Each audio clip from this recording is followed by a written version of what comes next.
ආයිබෝවන් සිරුම් දෙනාට මයි කුකරි channel එකට ඔයාලව ආදරයෙන් පිළිගන්නවා. අද මම කියලා දෙන්න යන්නේ මෙන්න මේ රසවත් පුඩින් එක ගෙදර තියෙන කිරිපිටි වලින් හදාගන්නේ කොහොමද කියලා. පහළ තියෙන bell icon එක click කරලා මාව subscribe කරලා තියාගන්න. ඉදිරියටත් මේ වගේ රසවත් කෑම වර්ග ඉගෙන ගන්න පුළුවන්. මුලින්ම මම කිරිපිටි ටික දාගෙන හොඳට පැහිච්ච උණු වතුර ටිකක් අරගෙන ඒකට දාලා මේ කිරිපිටි ටික දිය වෙනකන් හොඳින් කලවම් කරගන්නවා.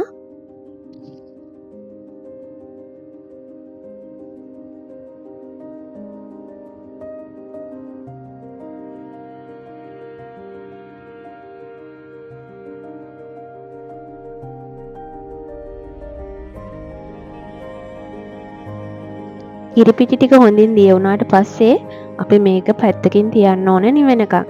ඊළඟට අපි බලමු කැරමල් එක හදාගන්නේ කොහොමද කියලා.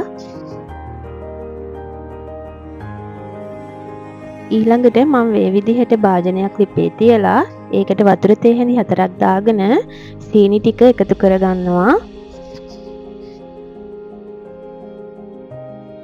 අඩු ගින්දරේ අපි මේ විදිහට සීනි ටික දිය කරගන්නකම් හැන්දක් පාවිච්චි කරන්න පුළුවන්.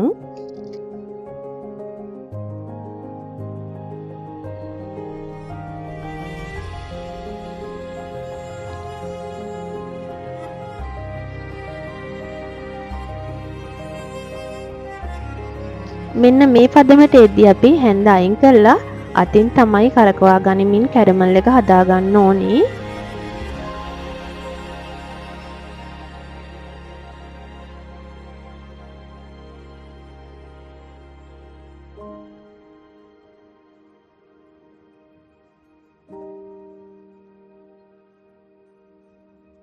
දැන් ඔයාලට පේනවා ඇති කැරමල් එක ලස්සන පාටක් ඇවිල්ලා තියෙනවා. මම දැන් ලිප් ඕෆ් කරලා කැරමල් එක අයින් කරගන්නවා ලිපෙන්.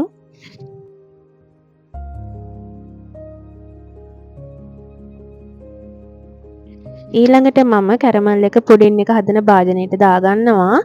ඊට කලින් ඔයාලා පුඩින් එක හදන භාජනයේ බටර් ටිකක් හරි තෙල් ටිකක් හරි ගා ගන්න අමතක කරන්න එපා.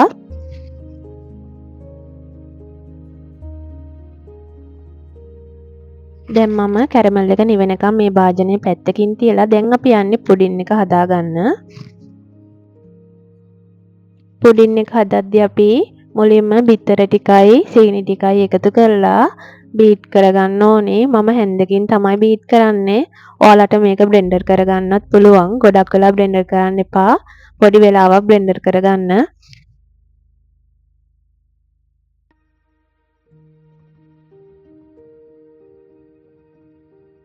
දැන් අපි බිත්තර එක හොඳින් මික්ස් කරගත්තට පස්සේ නිවෙන්න තියාගත්ත කිරි ටික අරගෙන මේකටම එකතු කරගෙන හොඳින් කලවම් කරගන්න පුළුවන්. ඒකත් බ්ලෙන්ඩර් එකේම කලවම් කරගන්නත් පුළුවන්. ගොඩක් වෙලා නැතුව බ්ලෙන්ඩර් එකේ පොඩි වෙලාවක් බ්ලෙන්ඩර් කරගන්න පුළුවන්.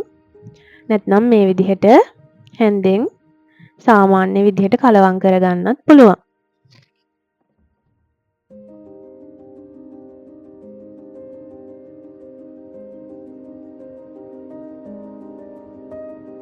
දැන් අවසානට මම වැනිලා ස්වල්පයක් එකතු කරගන්නවා. වැල්ලා නැත්නම් එනසාල් වගේ එකතු කරගන්නත් පුළුවන් රස කරගන්න මේක.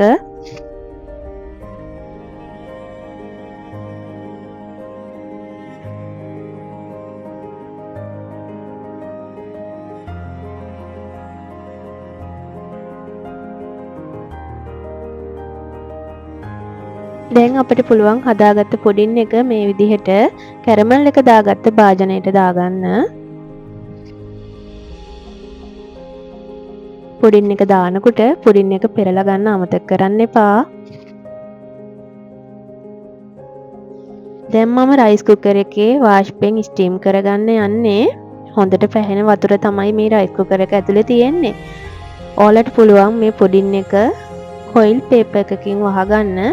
කොයිල් පේපර් එකක් ගෙදර නැතිනම් මේ වගේ රෙදි කෑල්ලක් භාවිතා කරමින් රයිස් කුකර් එකේ පියනට තියලා මේ විදිහට බැඳගෙන වහගන්න පුළුවන්. මේ තියෙන්නේ ඒ විදිහට වාෂ්පෙන් තම්බගෙන විනාඩි 40කට පස්සේ එළියට ගත්ත මගේ පුඩින් එක. දැන් මම පැය භාගයක් විතර නිවෙන්න තියලා ෆ්‍රිජ් එකෙත් පැය භාගයක් විතර තියලා එළියට අරගෙන මේ විදිහට වටේ ටිකක් පිහියකින් බුරුල් කරගන්නවා. එතකොට අපට පුඩින් එක ලේසියෙන්ම ගැලවිලා එනවා.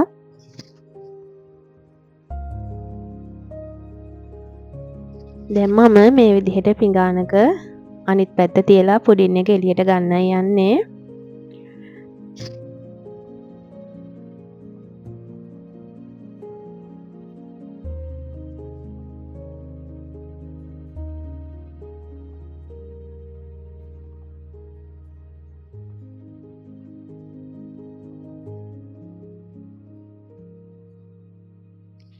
ඉතින් බලන්නකෝ මේ පුඩින් එක ලස්සනට හැදිලා තියෙනවා. ඒ වගේම මේක මාරම රසයි. ඉතින් ඔයාලත් ගෙදර හදලා බලන්න. හදලා බලලා රසයිද කියලා කමෙන්ට් කරන්නත් අමතක කරන්න එපා. ඉතින් මේ වගේ රස කෑම පට ගාලා හදන්න. දිගටම මාත් එක්ක රැඳිලා ඉන්න. මේ ඔයාලගේ ආදරණීය කුකරී.